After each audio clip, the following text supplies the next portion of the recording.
for as painful as we think it is, it's so beautiful. I mean, they completed their cycle. I feel like I'm in the New York Marathon, and I'm a volunteer, and people just left, and I'm cleaning out like the garbage on the floor, and I'm feeling so much gratitude that I get to be cleaning up for somebody's finished race.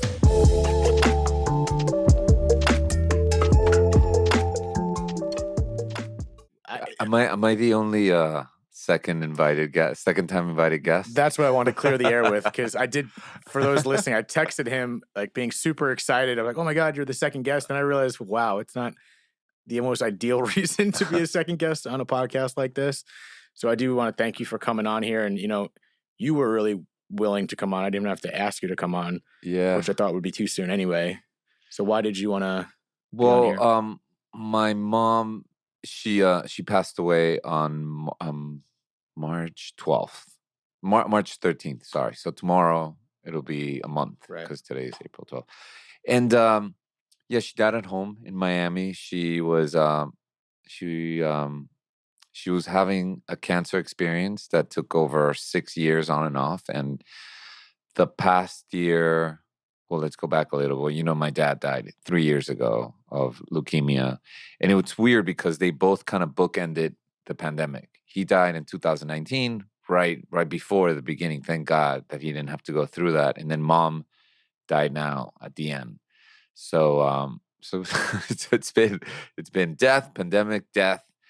But thank God, again, there's so many things to be grateful about, man. Thank God that she passed when we were at the tail end, where she didn't have to be in a hospital and completely isolated, and I would have not seen her. So she died at home in peace. Just like, it's like you have your dream wedding. She had her dream death. Like she really did. She just wanted to be at peace and calm. And she had a hospice thing, which I learned so much, by the way. Like the human body, when you die by natural cause, and whether it's cancer or terminal illness, where you have hospice, which is basically a nurse that's just like pain monitor, right? They're just giving you morphine every 2 hours.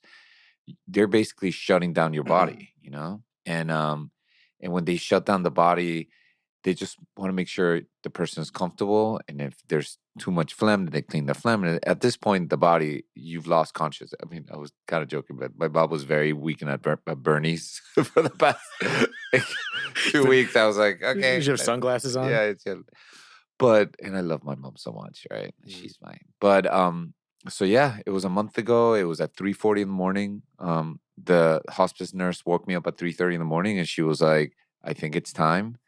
And I didn't notice this, but a day before, I randomly had this desire to buy flowers, and I put flowers all over her room, and I lit incense and candles, and I gave her a ceremony without even doing it on purpose. And then I had Alexa put classical music, which is the music that I used for the documentary that I filmed about her a week before she died, which I told you to see, but I don't know if you saw it. No, I don't think I saw that. But if you're going to, you should see it. The link you sent me, I didn't go through it. I was in the car reading that when you said that. Sorry about that. I'll get to it. Yeah. So around 3:30, she woke me up. I went to see. I just sat with her and watched her take her last breath, And then once that happens, there's like a whole protocol where they have to call the hospice manager. They have to come in, verify that she's dead. And then it was literally like these two guys. It looked like Men in Black. These two jacked up guys wearing all black with mask on. And then they just put her in a bag and like. I was just going to say it was beautiful until you said it like that. But so does that help with I mean, I feel like that transition has to have some kind of effect on the after effect.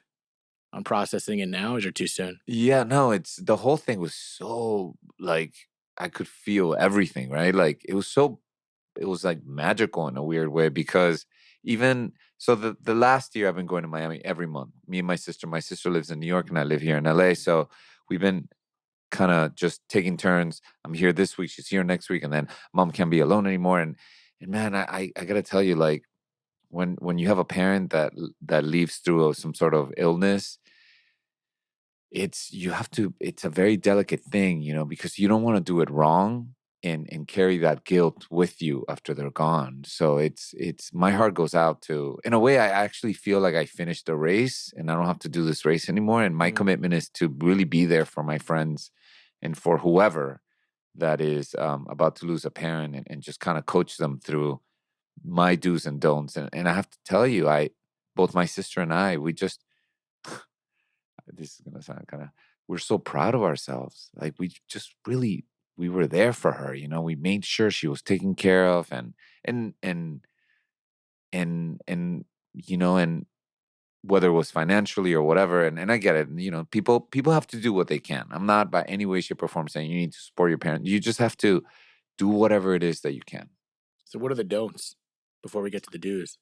Well, you always have to kind of, you know, obviously, listen, it's when you have to take care of a sick parent, you start thinking like, well, what about my life? What about, you know, you just always have to put things into perspective and be like, am I going to look back at this and wish that I had gone to some vacation with a friend, or wish that, or am I going to look back and think like, oh, you know, all the times that I helped, but I was like annoyed or I had to be there. Like, you just gotta always check yourself and put things into perspective and be like, I'm gonna probably look back and regret if I don't spend this time with her. Or so that's the don't, is just, you gotta just don't take for granted that this is a temporary situation, that it will change and they will disappear. And the deuce is just like really connect to the fact that, man, that is the person that gave you birth, you know, whether it's your mom or your dad. And it's like, you wouldn't be here if it wasn't for them. And just kind of keep plugging into that thought. Right.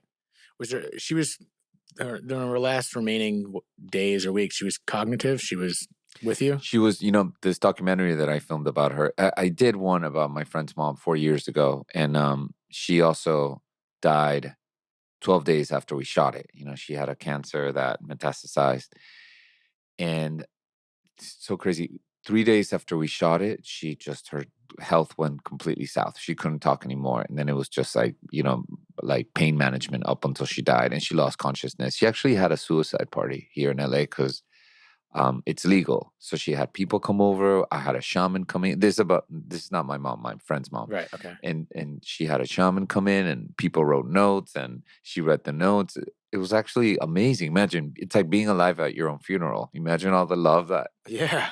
dead people are not getting because they're dead, and everybody's coming. People that didn't talk to you for years are now coming to console your family. So she had this party, and at the end of the night, she took the thing, and she died the next day, 2 days after. Her body went into kind of a coma, and then she died. So now with my mom, fast forward 4 years later, funny enough, my mom was 70, just like this woman was when she died. There were a lot of parallels, and I had the thought about 2 months ago. I was like, you know what? I need to do that documentary I did with my friend's mom. I need to do it again with my mom. And this time was easier because I knew exactly what the sound bites that I wanted. And obviously it's my mom. So I knew the questions. I knew how to kind of take the trajectory of her life linearly. And 2 days after we shot it, she must have had a stroke because she stopped talking. And if you watch this video, she sounds like perfect. Really? Yeah. So I'm like the death video doula. Death video if doula. you want somebody to go, call me, and I'll do a little film. The new DVD, I guess. Yeah. There you go. It's so cool. Cool is the right word, but the fact that you were able to celebrate her life like that, I feel like is so rare. I haven't heard too many stories of a smooth transition like that. I feel like, you know, the last days are usually just sad and you're waiting for that to happen. But if there was a correct way to do it, I feel like you did it. You know what? We've been working with this woman, Beatrice Alvarez, and I'm such a believer, by the way, and I tell everybody that wants to listen, I'm really big into ancestral healing, because it's tied up to how everything that we experience is tied to our DNA and our lineage, and the issues that your parents had and your grandparents and your great grandparents. And if you look at who we are as people, we're all the descendants of thieves and robbers and rapists that came to this country, colonized, whether it was the Thanksgiving massacre or in Latin America where the Spanish came and robbed. So imagine if imagine if that's what really mental health is about. Like we are having all these subconscious beliefs from our heritage, and it, like murder guilt, but instead it's just, traffic in the 101. And like people are plagued Yeah. with these thoughts. And so anyway, so long story short, if people want to find out more about it, there's a great book you can order on Amazon called Ancestral Healing Made Easy. And it's a journey, and the journey that I do with my healer is very similar to that, because you have to write letters to people in your family that have really hurt you, and you let it rip, and you write a letter. A part is you're really petty about it. A second part is that you forgive them, and a third part is that you actually apologize. And I don't know, this is a lot to unpack in one podcast, but let me tell you this: with this healer, she reprogrammed. She teaches you how to reprogram yourself. Every morning, I do a 1 hour meditation that includes a reprogramming session in which I literally connect with my heritage, with my ancestors, and with my. I'm sorry, ancestors that you've known, or talking about like No, generationally? well, I go 3 generations back. I go Okay. grandparents. I go parents, grandparents, great grandparents. I didn't know my great grandparents, but I still connect with their energy. I say their names, and I do these, like, you literally, like, you envision like a sword, and you cut the ties to your energy field, and then you literally, you're accessing the subconscious mind. So you picture them going away into the sky, Right. and then but you're verbalizing. And if somebody were to ever catch me doing this, would be like, this motherfucker is crazy. I'm curious. No, this is super. I've heard of this. This is super interesting. But David, you don't even know how it's transformed everything. My level of love, empathy, like just faith, just this complete faith on just everything's exactly the way it should be. And according to this healer, death, the way we die, is very tied up to karma. And not just like karma, like, oh, you were bad, you're being punished, but karmic ties. So people that have really violent deaths, sometimes there's a theory that's connected to not letting go or karma from a past life. So I think my mom really worked on cleaning all that up, because her death was just so, like, tranquil and peaceful. So you're saying the way someone dies could be tied up. So like my dad. Right. Well, right, because your dad, one would think it was a really violent death, right? But at the same time, it was fast. We hope. Because I've actually heard different. So there's been. If we're in this conversation in regards to like. We're not talking about like real estate. No, no. Which we will in a little bit. Yeah, I mean, maybe the story appreciates somehow. Hopefully, people appreciate the story. There we go. I thought that was a good joke. Yeah. Anyway, thanks. So I'm saying in regards to my dad, I've heard whether through people want to believe it or not, mediums and people that have kind of connected with me, and there have been a couple different similarities about a blow to the head. If my mom or sisters are listening, you have to correct me outside of this, but there was a blow to the head, and there was some moments in between where it was like, okay, maybe it was the instance when he died clearly had to be quick. But in regards, he was so high up on the 105th floor that my thought, which makes sense, there was rattling and shaking, and because the plane hit underneath him. So I don't know what kind of effect it has to his floor. Therefore, maybe he got knocked over in the middle of it. So maybe things happened on his floor that potentially wasn't quick. Why are we talking about this? We're talking about the length of death. The length of death. And like whether it's a punishment or not. Do you believe in that? Well, here's to kind of just keep on packing your dad's situation. It was still quick though. Right. If you think about it, it wasn't more than 20 minutes, right? Yeah, I mean, 8:40. His got hit first, so his is probably longer. Tower one stood a little longer. I'm talking about when it's years of cancer. Oh yeah. I mean, that's like, for example, you hear about, this is where real estate and death kind of merges. Remember that building in Florida, in Miami, that fell? Yeah. Remember was it Sunny Isle? I don't know. Yeah. Like there was, like just the ceiling fell on your head. That's quick. When people were like, oh my God, how horrible, this family was just having breakfast and the thing just fell on their head and they died. I was like, oh my God, that's like grace. Yeah, the quickness. Yeah. Yeah, it's like, you know what I thought there was a story about this gay couple from Argentina that brought their 5-year-old daughter, and they came to Miami to get vaccinated, and then they died in that building. Oh, that's a true story? Yeah. Don't get vaccinated, people. Is that the premise? I don't know. It's just the irony, right? That you're coming to elongate your life, and then you came to your That's death ironic. trap. See, that's what we're going off sideways, which I like. This is fun to me. Uh-huh. I was in Santa Barbara this past weekend, and that's where one of my really good girlfriends. I used to hang out with her all the time when I meet her. She used to live up there, and she ended up getting hit on her little moped some years ago, and died at 20, she's in her 20s, young girl. And the reason I'm bringing this up is just kind of relating to your story about the building. Like, what that I try to have faith, and I think I do have faith, and I look at the optimism. I think there's so much beauty in this world as there is evil. But when I think about death and people getting their lives taken in instances like that, I have trouble looking at it in a positive way. Obviously, she had a significant impact on people around her. She was truly one of the most beautiful people I've ever known. But she just got hit by a car driving home from work. How do you explain? Like, is there even try to explain something like that? And the only reason I brought that up is because it's sort of like, okay, they drove here to get a vaccine, then they happened to be in the wrong place at the wrong time. Like, how is that explained, or do you just not explain it? Well, we can have theories about it, right? But we'll Right. never really know. And it's interesting. That's one of the last things she said was that she's in her last stage. She has cancer, and she has faith that there's something powerful, but she doesn't know what it is. And the reality is that we don't know.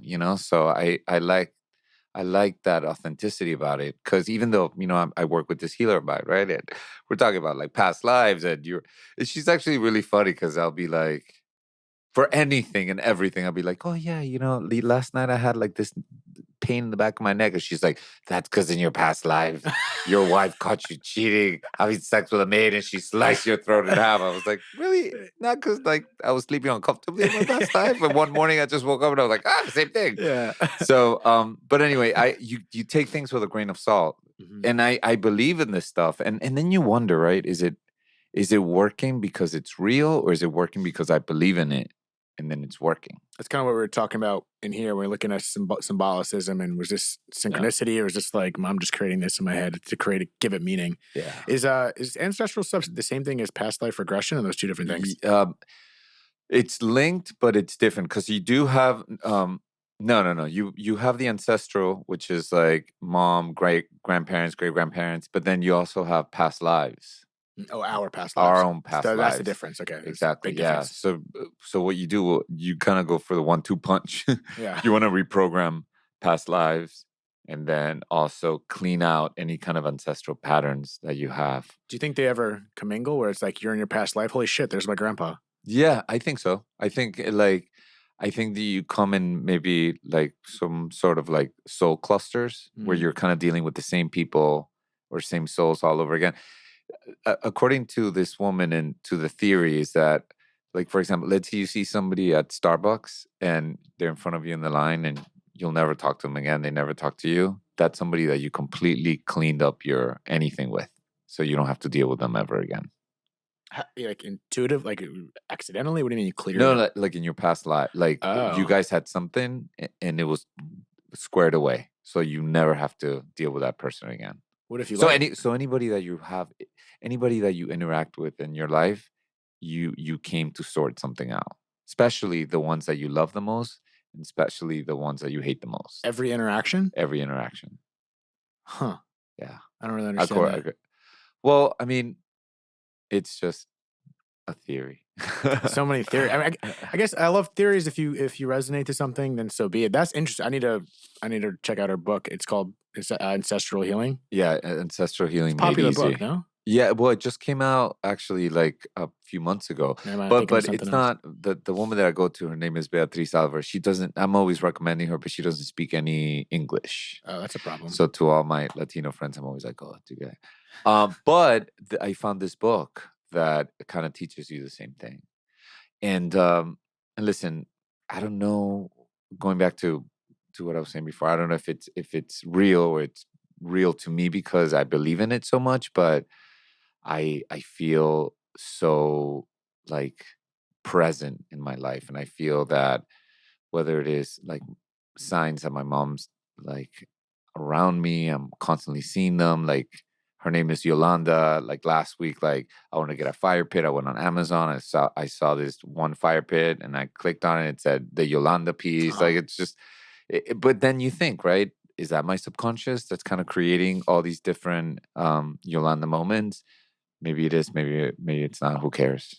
Yeah, I think it goes back to if you give it meaning and it feels real, then it's real. Yeah. Plus, we're going. I love this. We're going so deep. The idea that everything is energy. If everything is energy, and they're all on same frequencies, and everyone's connected in that sense. And that's why I'm a believer of that stuff. As simple as it seems. So it is a blending of, okay, is this just me giving this meaning, or is this a real synchronicity? But at the end of the day, if you believe it and it feels right, then that's it. Yeah. Right? Yeah. I think if you believe it, and I think that I do think like our life experience is always tied up to our belief system. Okay. So Yes. if you think that people are out there trying to scam you, then that always turns out to be your reality. If you believe that people are good in nature and they always have your back, then even those hard lessons, you might actually look at the positive and be like, oh my God, I know this is so trivial and random and maybe a little bit too LA, but I think about what happened with the whole Will Smith thing at the Oscars. Mm-hmm. And for me, right, and I'm not talking about you or anybody else, but for me, that was such a powerful lesson on how one can be so excited about a night, right? Like you're going to get this accolade, your whole life's work, your whole brand is wholesome. You just wrote a book called When There's a Will, There's a Way. I mean, Yeah. And then it could just go fucking sideways so fast. Mm.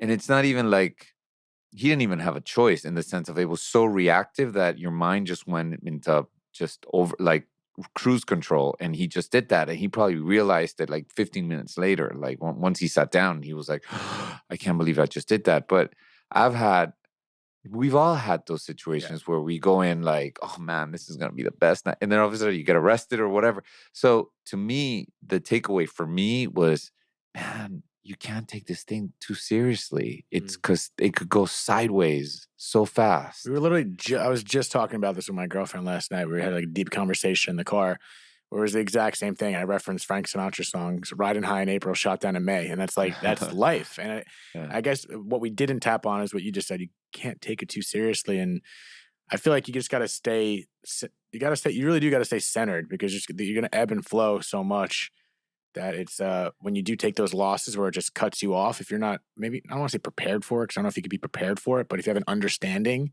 like you're explaining it, I feel like it makes it a little more tolerable. Yeah.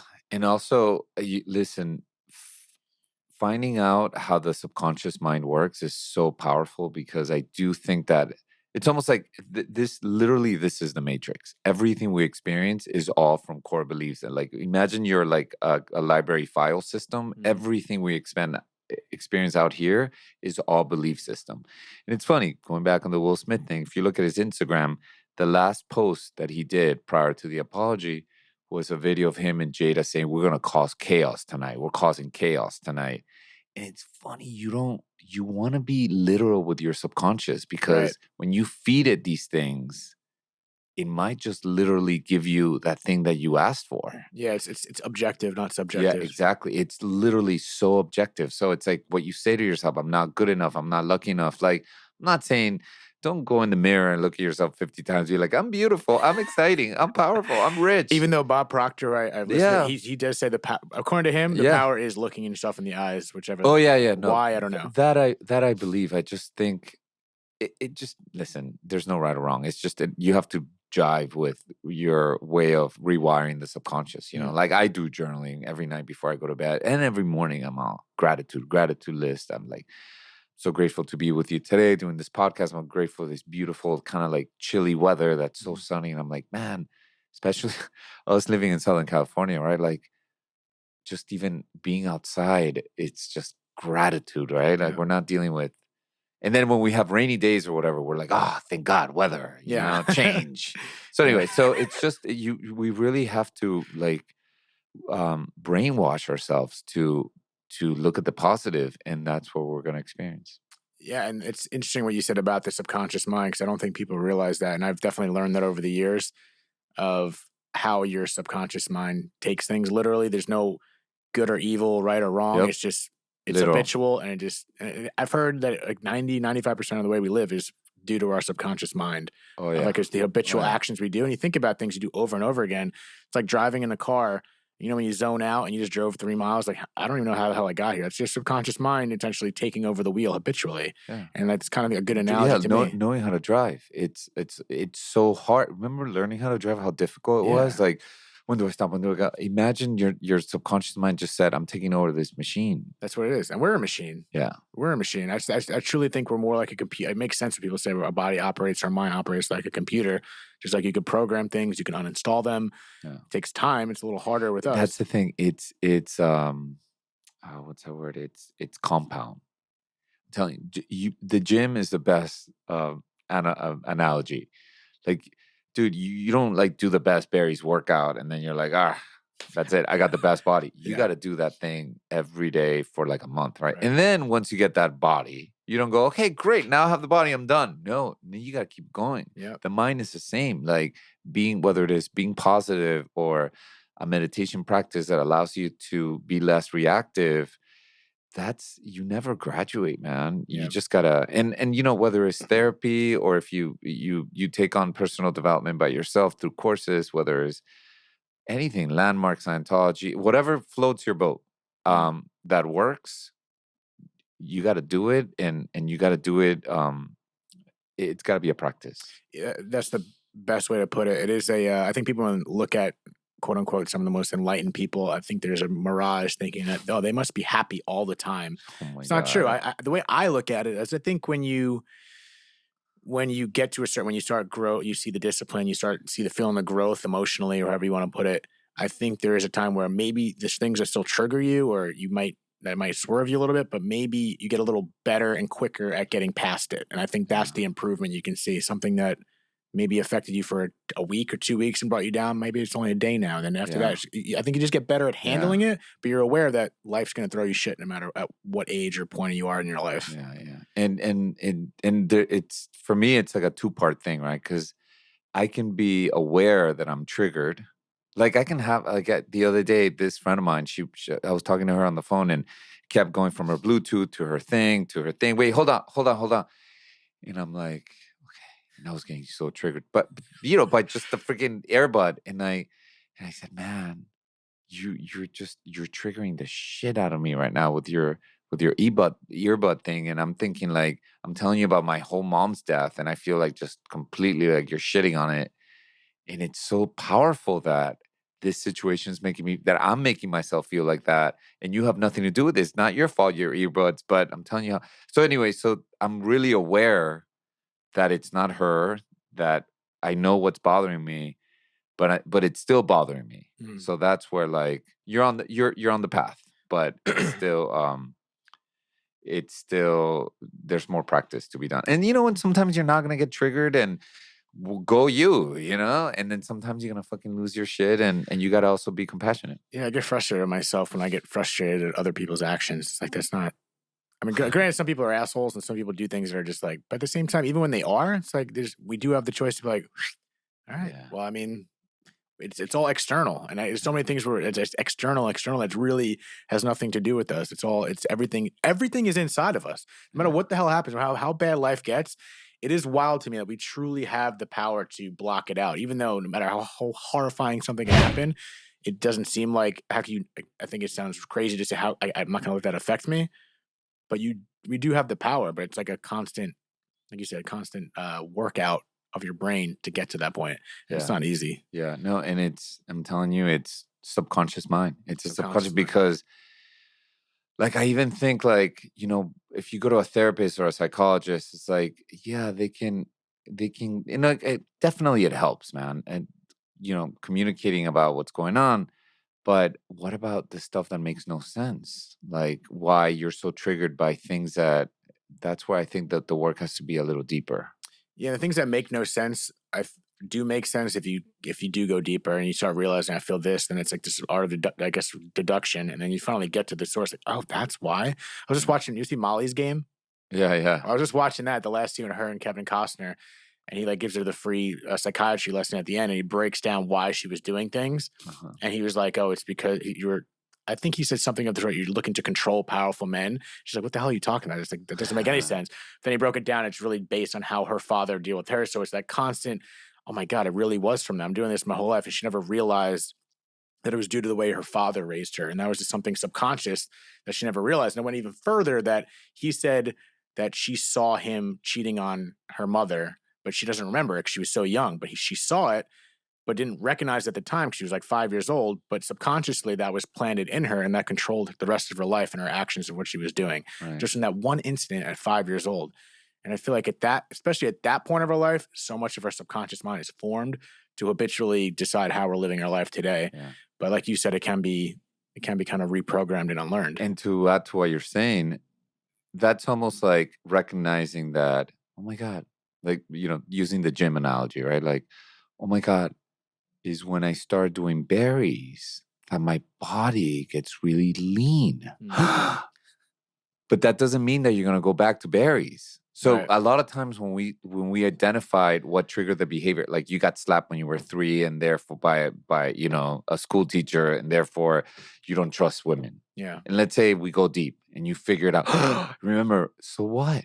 You're still not going to trust women unless we go to the root on this whole compounding thing on working with the subconscious on a daily basis.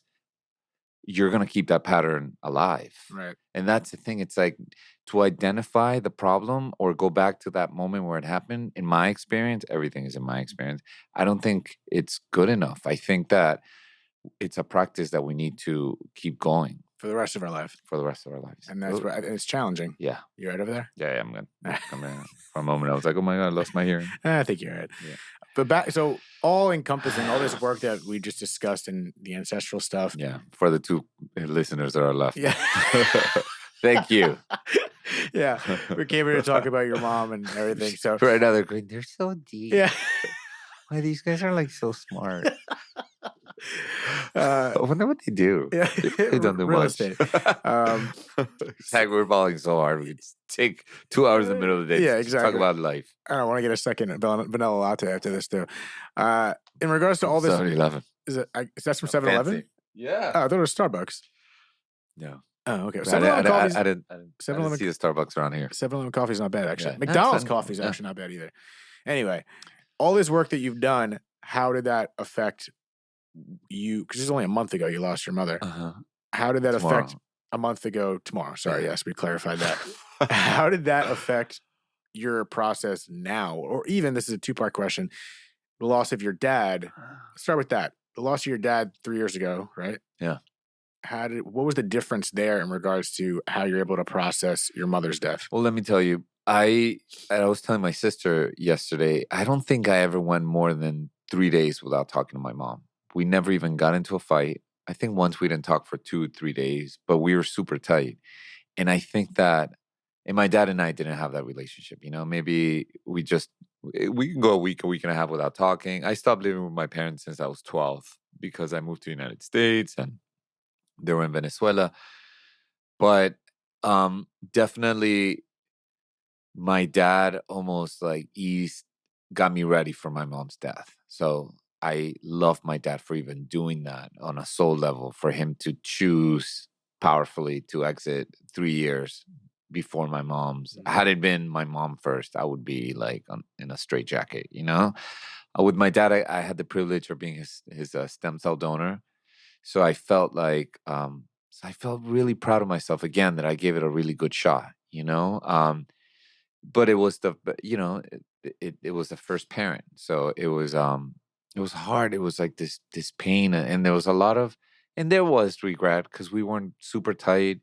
So I did have the mental conversation about I should have tried harder, even though my dad was he was your typical Latino, a little bit machismo, a little bit homophobic, a little bit racist, a little bit, and I'm gay. So once we kind of had a heart to heart, because he made kind of a homophobic comment, and I was like, wow, that's really great to tell the person that's about to give you his stem cells in 2 days. So why don't we, by the way, it's Coachella weekend and I didn't go to Coachella because of you. This is the mind. That's exactly what I was thinking. And I had artist pass. Yeah. So I was like, motherfucker. So, but we cleared it out, and he said, "I'm so proud of you," and he was always there, man. My dad was always there. But it balanced since I was a stem cell donor. I felt like, you know what, maybe I didn't call that much, but I gave him my last kind of everything to make this work. Um, but it's anyway, so he died, and I still had my mom. Obviously, the pandemic happened, which also gave me a lot of peace because I was like, oh my God, thank God that he skipped this whole nightmare because he would have been completely locked in, secluded. And now with mom, it's been a lot more painful in the sense of like crying all day type of thing. But I also feel like this huge wave of love has detonated in my heart that I want to also tell people that for as painful as everybody thinks the death of a parent, they call it also the reintegration. So they almost like their energy go inside you. And now I feel like I'm them. They say you don't lose both parents. I mean, when you lose both parents, that's when you lose the first one as well again. So I do feel like this wave of of both of them passing. Really? Yeah. But in a beautiful way, not in this painful kind of like I can't go on. And obviously, listen, it's my experience, but I do feel this. You don't, for as painful as we think it is, it's so beautiful. I mean, they completed their cycle. I feel like I'm in the New York Marathon and I'm a volunteer and people just left and I'm cleaning out like the garbage on the floor and I'm feeling so much gratitude that I get to be cleaning up for somebody's finished race. That's such a good way to look at it. Yeah. It's an important way to look at it. It's an important way to look at it. And I wonder how much you said it multiple times, as you should be. You're happy of how you handled, especially your mom's death. Yeah. And it's interesting to look at that. How in that moment, obviously, you want to care for your mom, but I feel like that process, just as important as it is for your mother to transition, it's important for you and your sister to heal moving forward. Yeah. Because like people that pass, like okay, that's horrible, obviously, and sad and beautiful, but we're the ones that continue living. So like we feel the residuals from the loss of someone. So it's really important to look at it in that way. And I feel like it was, as much as it was for your mom, it was for you. And it seems like maybe that's part of the reasons why you're handling it so well. Do you feel like you're handling it so well? Or are you just composed right now? No, I do. It's funny. Uh, a week before she died, I was also in Miami and I was going to the gym and I ran into this guy Ismail who follows me on Instagram and he's kind of a fan. So he's like, "Oh my God, it's you!" And I was like, "Oh my God, it's me!" And I noticed that he lost a lot of weight. He lost he lost a lot of weight. And I'm like, "Dude, you got so slim, dude." And he's like, "Yeah, I've been doing this training for 40 days from this Colombian trainer. He sends you the whole thing for $80 and he tells you what to eat and you can't drink for 40 days." And I'm like, man, if I do this on Monday, that means I'm going to be completely sober when mom goes. That's powerful. Huh. So I took it on and literally 8 days after I started the program, she passed. So I couldn't, when everybody's like, "Oh, let's go have a drink," or I went 3 weeks after she died without any kind of like crutch, right? And I was fully present to feeling the pain without grabbing a glass of wine or smoking a little weed or whatever. I was there, and I think that really helped the healing process. So you felt it as opposed to escapism Yeah, or pushing exactly. aside. I couldn't. I had to be so present because I wasn't escaping the tears and the thing and it definitely is. It gets better and better and better. I'm going into like I said, into a month tomorrow, but um I our goodbye maybe was just so beautiful and we were so at peace with each other. I mean, there was nothing left unsaid. And I do like I like what I was telling you earlier, like I do recommend people if you don't have a good relationship with your parents and of course, we all have our reasons, but figure it out because once they're gone, you don't want to live with this guilt. You don't want to live with some crazy guilt that you can't get rid of for the rest of your life. Yeah, that's it. And it's like in the moment of pride, everything, it just makes Yeah. it's easier said than done. But when you do look at it from that perspective, that it's going to be final and you can't say it, that's gonna, excuse my language, that's gonna fuck you up. Yeah. So Yeah. And then and then you think like, no, I'm fine, or they weren't that great to me. But dude, our subconscious mind just locks in information that's so dormant, and you don't know. Like again, look what happened with Will Smith. Like something so deep got triggered that he didn't even know was there. Mhm. So I think we just always want to be on the lookout. Who am I not forgiving? Who am I not at peace with? That because being mad at somebody or not forgiving somebody, it's like you taking poison and you expect the other person to die. Yeah, that's the art of forgiveness too. I don't know where Yeah. I read something specifically about forgiveness. It's so important because you're kind of you're releasing negative energy when you're holding that anger towards someone. It's I think that's the thing that's so. I feel like the world, the world is kind of getting more and more understanding and maybe more open to the whole energy idea. I mean, it's been around for quite a long time. For some reason, it seems like even people in my circle are having that conversation more than I feel like I have maybe even like 10 years ago or 5 years ago. There is an energy to that not forgiving someone. When you don't forgive someone, you're constantly like, if I was mad at you for whatever, I don't want to forgive you. I'm constantly kind of holding that grudge through. That's negative energy that's being stored. But once I truly forgive you, that's just more negative energy that's released. Yeah, yeah. And you know what? And I think also to add to what you're saying, forgiving is also it's a compound thing, right? Like Mm. I have two friends of mine right now that were like brothers that I'm not in good terms with. And every day in my meditation, I have to like forgive them and send them love because it's still triggering. And I know when I hang out with other friends and I hear about them, you feel it. But the good news is that that doesn't mean I need to call them, and I already made my peace, by the way. We talked it out, but I don't need to. The forgiveness process can be by yourself with the energy, with the narrative that you have with your inner child. You can talk to them and be like, hey, they're trying their best, and I have nothing but love for you, and send that, and little by little, like the compound effect, it'll get lighter and lighter. But Mm. man, it's just God being upset. And that's the one thing about my dad, man. My dad had a really violent death because he was intubated last minute. We're all around the bed, and that's the last time I saw him. He was about to be intubated. He was signing off the papers, um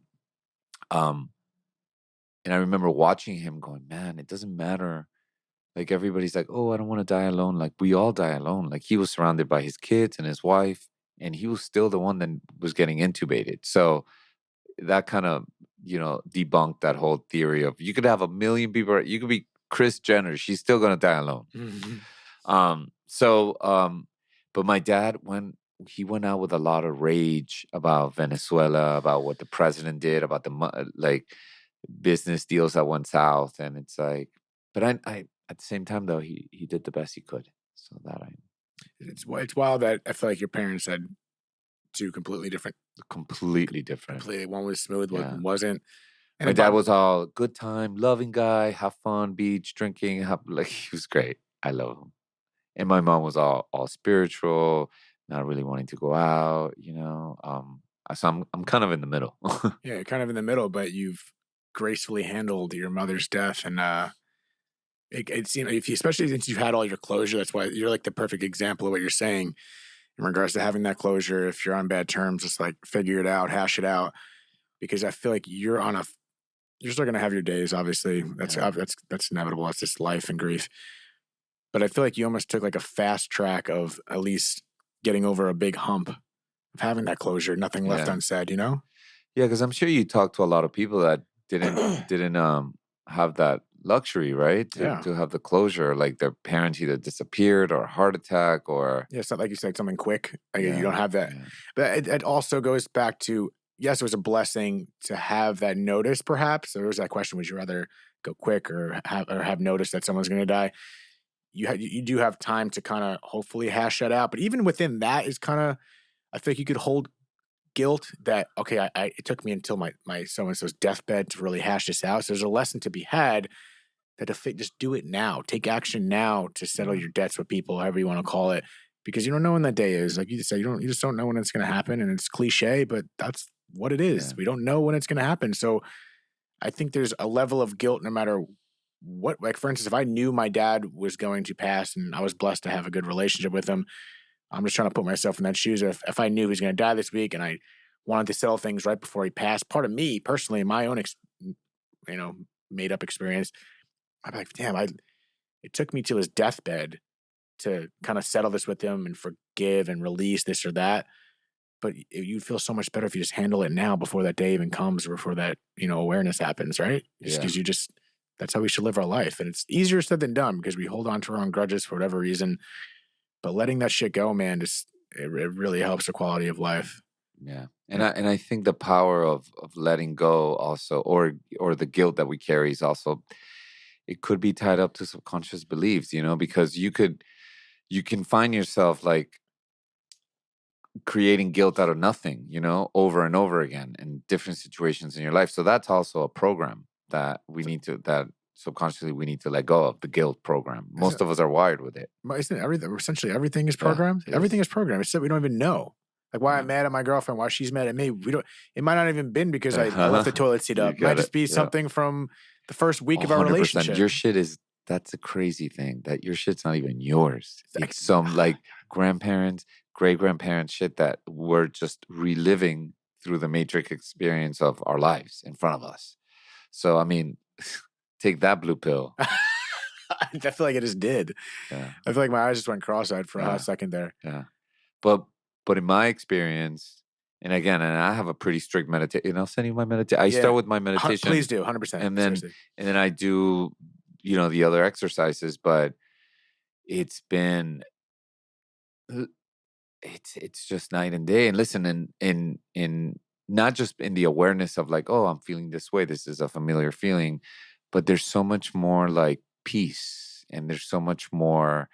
And now I'm not in the, I used to have this thing where I'm like, oh, I can't wait to move to LA and I want to be famous and all that. And it's like, dude, that's so gone. And I mean, and I still want to, I'm pursuing my greatest life, but without this desperation of assuming that if I had that, I would be happier, because that's not true. So is it kind of a release of attachment almost? Yeah. Yeah. It's such a release of attachment and having so much faith that I'm living exactly the life that I should live, No matter what happens. No matter what happens. I think living in LA or,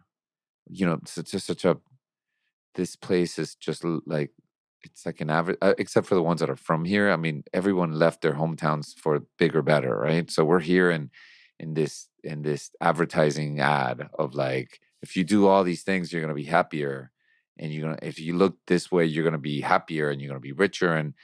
But again, then someone like Will Smith takes a bullet for all of us to show us that you could be on your Oscar-winning night with a family, with money in the bank, with a brand that says that you're the most like even keel member of your race. That's like the most aspirational, and it can go south so fast. So fast. And then the judgment, it happens so fast. Obviously, it's easy to probably judge something like that, but then when you look at it in the eyes the way you're looking at it, it's like you never know what people are going through. Maybe that was some ancestral, like crazy thing that just kicked in. That he had no power to. That's the one thing and that's obviously, listen, that's not to let people off the hook. Like if you go and stab somebody, or if you go and slap somebody in front of the world stage, there's going to be repercussions. I'm not saying that at all, but at least we can stop assuming that that person had control of their actions in that exact moment. Yeah, it makes it look so much worse when you define someone like that. Then they do something, it seems so polar opposite. They're like, oh my God, like this guy's the devil. Yeah.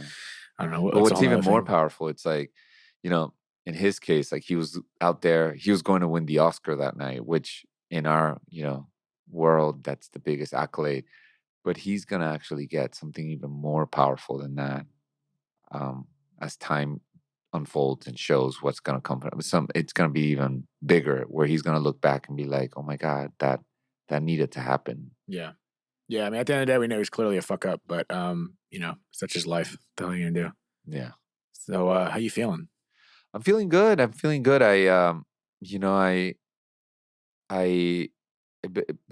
in the work front and stuff, I've been doing my real estate investing. That's like, there's a lot of great things that are popping up that, you were asking me, and I told you about my new song. We don't talk about escrow. I don't talk about projects until they're completely done. That's not going to be in the meditation, right? Okay.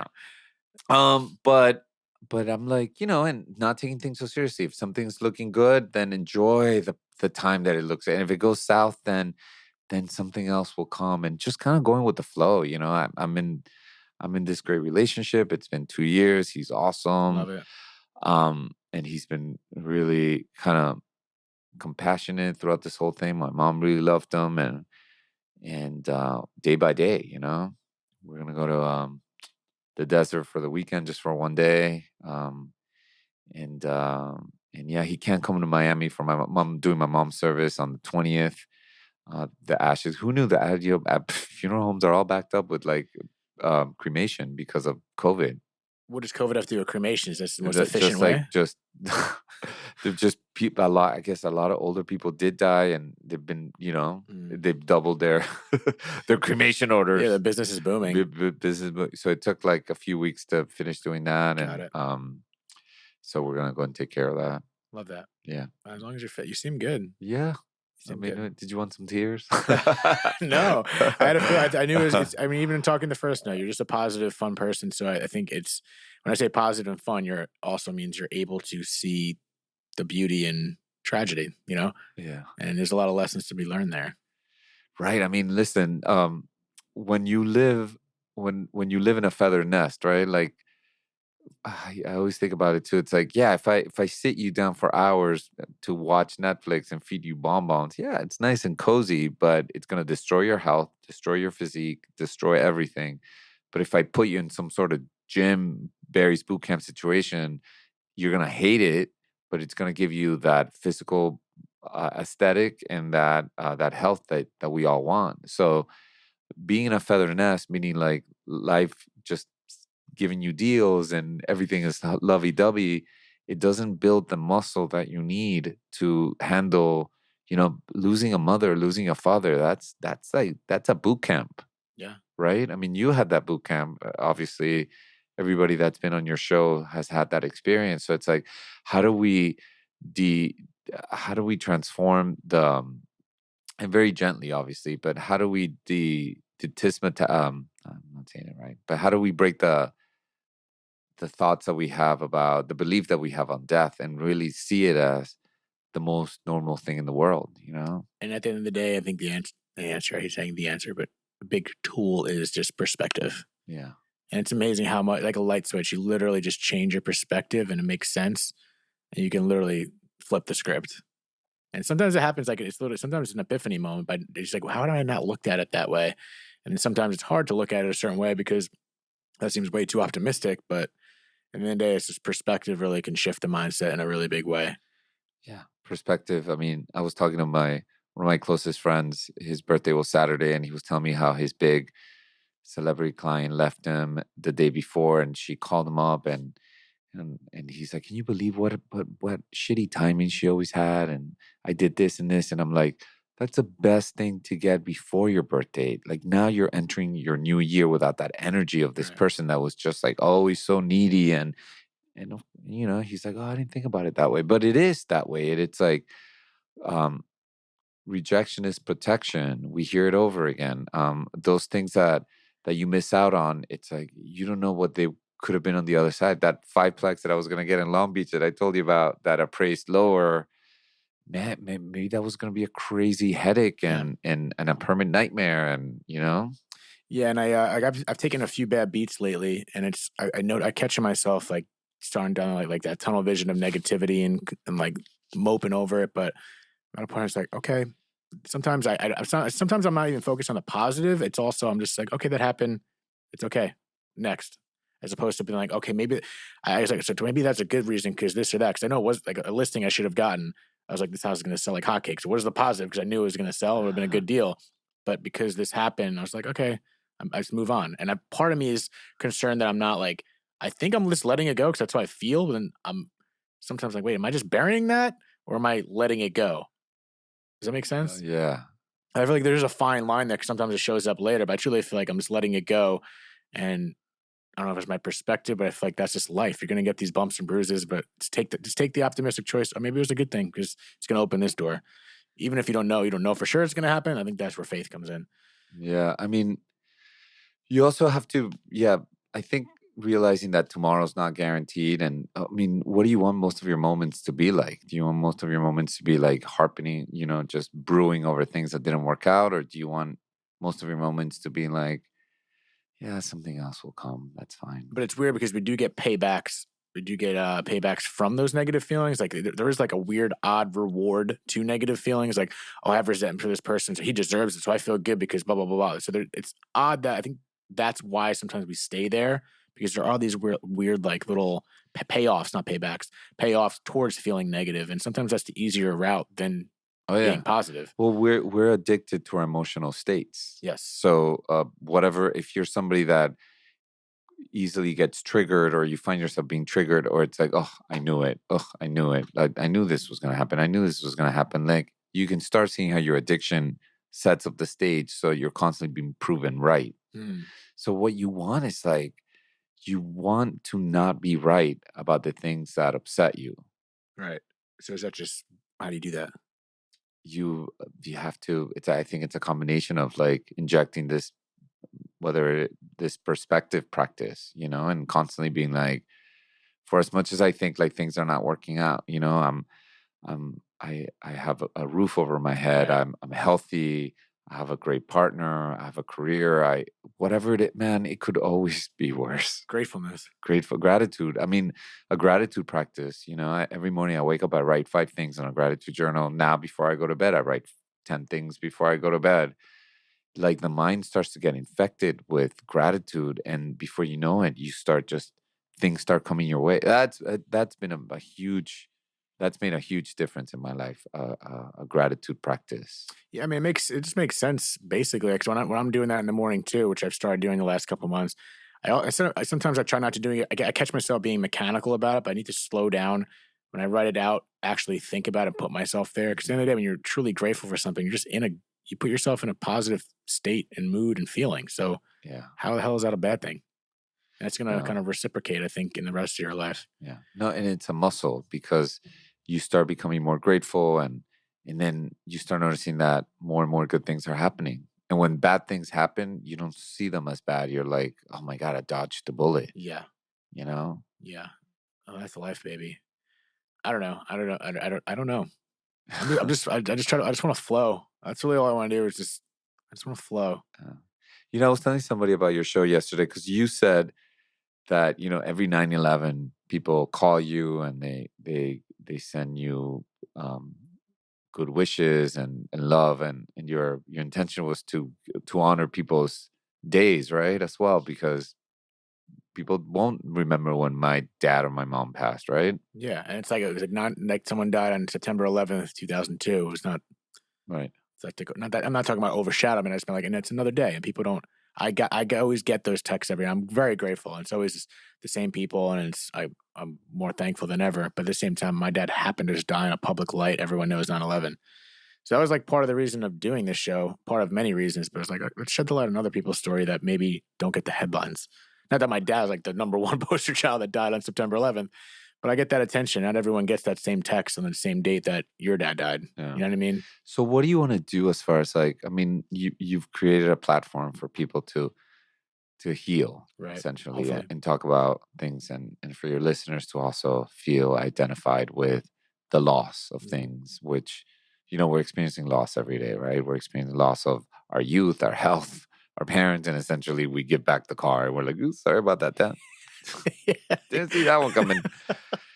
So what's your intention with this? How would you, I mean, if you had a magic wand and you can see this go, have you thought about, do you want your own talk show? Do you want to lead seminars about acceptance? What do you Yeah, think would be? I've thought about it. I think the overall premise, as you just mentioned, is I think this conversation could be more quote unquote normalized. It's very specifically, I think, in our country. I think there's plenty of other cultures that celebrate it more for Oh sure. yeah. So I kind of want to get Egypt is like a huge party. and I want to get those cultures into my discussion to do that as well. But I think the long term, I've always envisioned myself speaking, and I think this is a topic that I would like to speak on.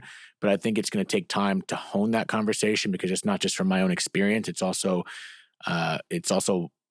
molded with the people I'm talking to, like yourself. I'm learning so much, and I'm seeing a lot of patterns about how people are handling grief in similar ways and how they're overcoming. So there is an overall encompassing similarity in how people overcome grief. I don't want to say overcome because you always live with it, but I think there's a discussion to be had. And honestly, deep down in my head, I'm like, I feel like I see myself on TED Talks, and I've spoke with a couple of people on here that have been on TED Talks, and I see myself giving a lecture of some sort And once again, it comes from my own experience and my own personality, but it's going to come from the people I speak to. So I think there is something to be learned if I can kind of capture everyone's story and grow that into a discussion. I don't know if it's seminars or something of the sort. I do envision that, but ultimately, I think I don't with this brand, quote unquote, of Dead Talks. I just think it's a symbolism of making this more of a normal conversation because it's something. It's the most Normalizing yeah, it. it's the most Yeah. relatable thing ever, and I think this discussion could help so many people that are going through it now that have experienced it, but I really want to capture an audience that hasn't experienced it. And that's really, I think it's a challenging thing to do because most people that haven't experienced death, at least in my circle, aren't super vocal about it. Like it's not something they want to talk about. So I think by not to talk about it in a marketing aspect, but like my Instagram and social media where I can do these shorter clips of catching little sound bites of inspirational moments because there's so many great things that you just said. I feel like that's the way to capture that audience. So by this conversation, I thought by making it more down to earth, it can capture a level of entertainment for those people that haven't lost one. Because my biggest thing is I don't want people to wait for tragedy to realize what they had and take it for granted. Yeah, no, and that's kind of also what I told you. One of my intentions is to really be there for the people in my life that haven't gone through this yet, or like I have a friend of mine who he just doesn't talk to his parents at all. And of course, one has to be loving and respectful, right? And I've kind of he has no interest in developing a friendship with his parents, and I'm always thinking like, man, I one day that you don't want to be caught in that, but it's his journey, Right. At the same time, we're all under our own personal journey. So, what would be one thing that you talk to all these people about the loss of, usually it's probably a mom or a dad. What would be kind of like a common denominator? A common one of many common denominators. The first thing that comes to mind amongst all my guests is definitely the fact that I think people let themselves feel. I think whether some people it took years, some people it took right away, but at some point, I think what I'm noticing at when there was kind of like a trajectory change in their process was when they stopped fighting the feelings they had, stopped thinking it was wrong, even though that's part of it. So when they let themselves feel the feelings and just let themselves sit in it, it seems like that's when there was a moment of realization or not an epiphany or just really realizing where the feelings were coming from, whether it was anger, guilt, this or that.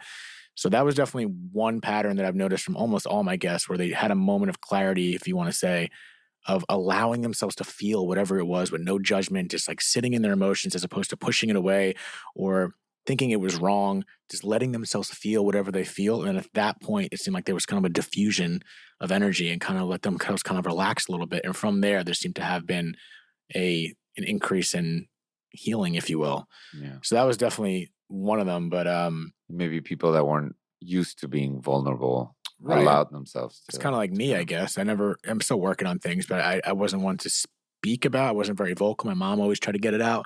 And at some point, I don't know what it was. It was just me, at a person, don't know what it was, but I got comfortable speaking about it. But that's definitely one of the biggest patterns I saw. People seem to finally dive into their feelings as opposed to pushing it elsewhere. Right. And that seems to be a powerful tool of just getting over anything, is letting yourself feel it without judgment, not trying to fix it or force it, just truly sit in there. It's going to feel uncomfortable, but let yourself be there. And I feel like it's like a little balloon, like slowly letting air out. And eventually you'll start feeling a little better. Yeah, and some cultures do that, right? Like my neighbor's this Orthodox Jewish guy, and he was telling me that, in his culture, they take a month off of just like having like almost like purposeful crying sessions just to Wow. really mourn the death and feel it. And I think that's great. I mean, I think there's no right formula, right? I also had another friend that his mom and his grandma died pretty close back to back, and he just lost it. He became like a full crystal meth addict and ended up dying Jeez. of a liver cirrhosis at 45, just like maybe 4 or 5 years after the death. So unfortunately or fortunately, right? Because that was his path. Like that's like it. There's a level of like we don't know what it's like to turn 98 and died watching The Price is Right. Sounds like a dream death, but that's not our path for all of us. Yeah, that's the frustrating part is when, because I truly believe no matter where anyone is in their life, there's always room to change and get better. But that's just part of life of like, you can't really force anyone to do anything. You can't force anyone. You can beat them with the hammer, do this, do that, but at some point it's our decision. And that's the sad part about life, because you can feel like the people that are still left here when someone passes for whatever reason, or it's just you feel like I could have done more, but at some point I guess that's just their path. What are you going to do? There's only so much you can do. And yeah, and that's their path. And but you're here. What do you want to do? I mean, Yeah. we're all still here. Like, go for it. I mean, it's so funny. I think there couldn't be more proof that this is not real than when you lose your parents, right? Because I can't touch her, I can't talk to her, I can't hear her voice. This is like literally like Ready Player number one is dead, and we're still like in like a video game. So That's a weird way to look at it. it's Yeah. like, God, whatever you got to do, whatever you're scared of, you're gonna end up like when I saw my mom take her last breath, I'm like, this is it. This is what I'm gonna end up like. Fuck it. Who cares? Like, just go big. Like, put a few more offers on different whatever it is. It's like, what's this whole fear?